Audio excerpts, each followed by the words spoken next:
Here's Ted in Hackney. You get more sense from him. Go ahead, Ted. Well, good evening. Good morning, George. Morning. I don't know, you might be calling me a liberal or thick-skulled soon, because I'm on the side of the other chap that really wanted to raise that question about the United States and success. You know, what is the definition of success? Well, one definition would be the very large number of people who would like to go and live there. Well, why do they want to go and live there? Is it because they have the most successful public relations industry in the world? What used to be called propaganda, but it's now called public relations. And people watch, they involve themselves in the fantasy world of television and the movies, and they think that that is a picture of what life is like in the United States. Well, actually, the movies paint a rather bleak picture of the United States, most of the American movies I've seen. Have you seen Quentin Tarantino? Yeah. Well, that's one side of it, but the majority of it has been stuff like Friends, isn't it? You know, the stuff that's on television. But that's accurate, Ted. That is accurate. That's how a lot of young people live and talk.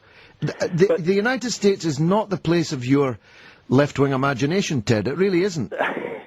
Well, I have friends that go to the United States. I won't go to the United States. The only American country I've been to is Nicaragua.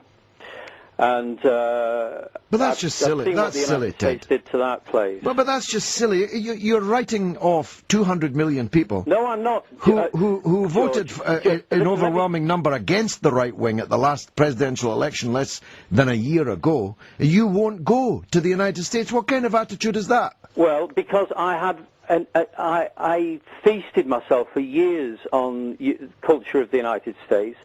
One of the most happy memories of my life, when I was 10 years old, was watching softball and eating hot dogs at the U.S. Embassy in Tehran. And I suspect the guy that was my sort of uncle, sort of friendly guy that sort of adopted me and used to take me to see those guys, he was probably an intelligence officer or something. But you know, Ted, this is like saying you wouldn't visit Britain because Margaret Thatcher was in power. That's ridiculous. You can't brand an entire country of people, an entire nation, on the basis of its government and the actions of its intelligence services around the world. I think the people of the United States, you were just playing some Tamla Motown earlier on, absolutely fantastic. These are people who produce this culture in the process of history and all the challenges they face and the excitement and the up times and the down times. But if you look at what's happening now, well, what is the success of the United States based on? The fact that a load of immigrants went over there and worked really hard, like immigrants do everywhere in the world.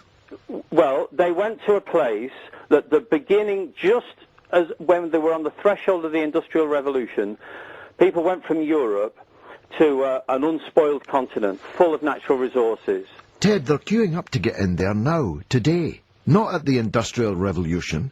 America is the destination of choice for immigrants around the world by a country mile. But don't you think it's going to change, George, over the next few years?